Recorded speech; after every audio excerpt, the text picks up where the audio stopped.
తాకట్లో ఉన్న మీ బంగారాన్ని విడిపించి ఆ రోజు ఆన్లైన్ రేటుకి కొంటాం. Sharma gold company.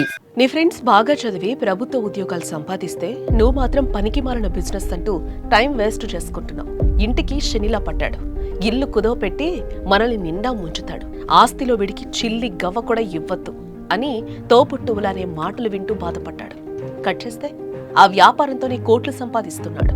తల్లిదండ్రులు సగర్వంగా తలెత్తుకునేలా చేశాడు. దేనికి పనికిరావు అన్న వారితోనే నువ్వు తోపురా, గ్రేట్ రా అనిపించుకున్నాడు హర్యానాకు చెందిన భవేష్ చౌదరి. మరి భవేష్ చేసిన వ్యాపారం ఏంటి? అన్ని కోట్లు ఎలా సంపాదిస్తున్నాడు? అతని విజయ రహస్యం ఏంటి? పూర్తి వివరాలు ఈరోజు మన విజేత స్టోరీలో చూద్దాం.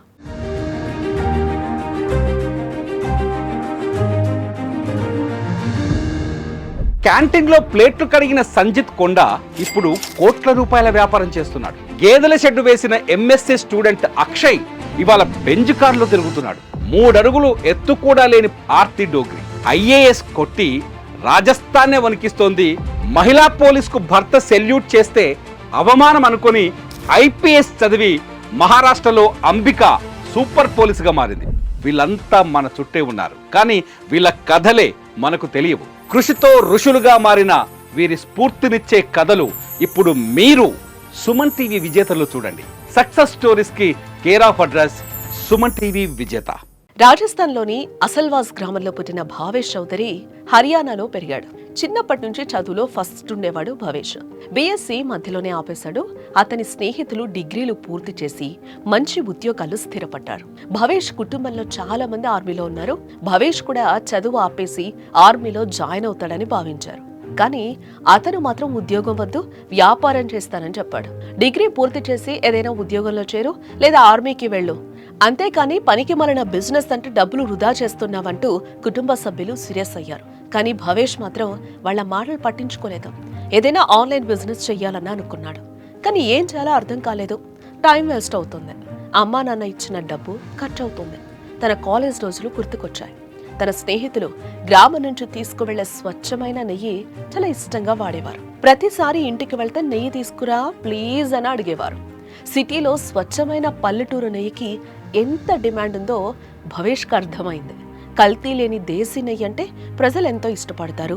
భవేష్కి నెయ్యి వ్యాపారం చేయాలనే ఆలోచన వచ్చింది. వెంటనే ఆచరణలో పెట్టాడు.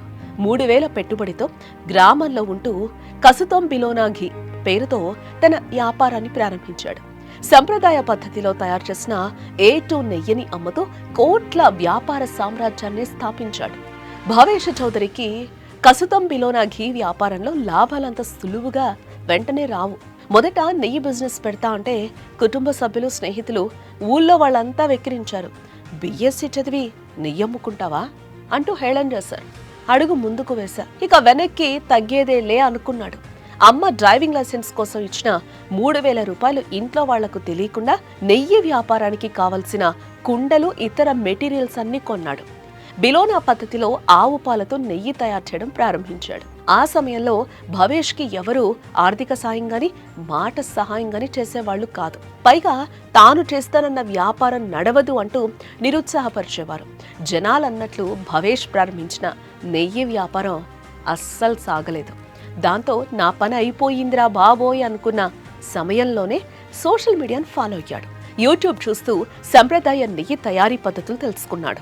దాన్ని మార్కెట్లోకి ఎలా తీసుకువెళ్ళాలి, ఎవరికి మార్కెట్ చేయాలన్న విషయాలపై అవగాహన పెంచుకున్నాడు. అంతేకాదు తన నెయ్యి ప్రోడక్ట్ ని తానే మార్కెటింగ్ చేశాడు.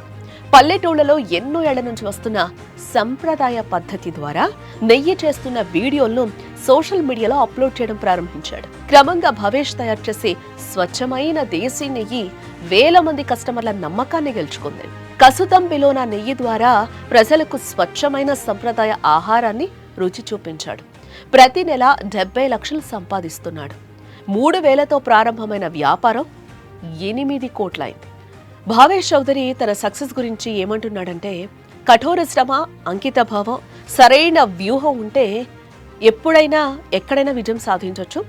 వ్యాపారం అంటే మొదట లాభాల కన్నా నష్టాలు ఎక్కువ ఉంటాయి. అంత మాత్రాన అధైర్యపడితే ఏ వ్యాపారం చేయలేం. నువ్వు చేసే వ్యాపారంలో క్వాలిటీతో పాటు నిజాయితీ ఉంటే కస్టమర్లు ఆటోమేటిక్గా మెచ్చుకుంటారు. దాంతో నీ బిజినెస్ ఎవరు ఊహించిన స్థాయికి వెళ్తుంది. బిజినెస్ని యూట్యూబ్ ద్వారా ప్రజల్లోకి తీసుకువెళ్ళా. నా స్నేహితుల కంటే ఎక్కువగా సంపాదిస్తున్నా. ఒక రైతు బిడ్డగా నేను ఈ విజయాన్ని సాధించినందుకు నా కుటుంబ సభ్యులు ఎంతో సంతోషిస్తున్నారు. యువతకు నేను చెప్పేదొకటే, ఏ బిజినెస్ అయినా ముళ్ళబాటతోనే మొదలవుతుంది. అన్ని దశలు దాటితే అంతా పూలబాటే కనిపిస్తుందని అన్నారు. మరి భావేష్ చౌదరి విజయంపై మీ అభిప్రాయాలు కామెంట్స్ రూపంలో మాకు తెలియచేయండి.